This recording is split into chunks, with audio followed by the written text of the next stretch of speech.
சோழ சாம்ராஜ்யத்தின் பழைய வரலாற்றை பார்ப்பது மிகவும் அவசியம். இந்த வரலாறே கதையின் அடித்தளமாகும்.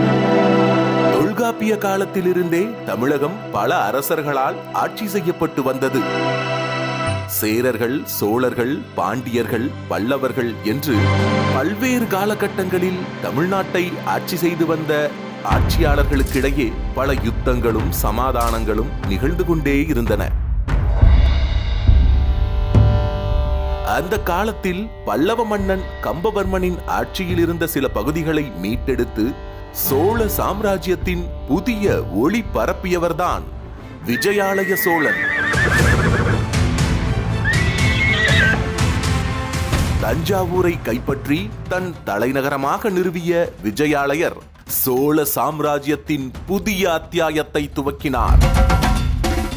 இந்த கதையின் முழுமையான பயணத்தை காண உடனே நமது ஆன்மீக தமிழா யூடியூப் சேனலை சென்று வீடியோவை முழுமையாக பாருங்கள்.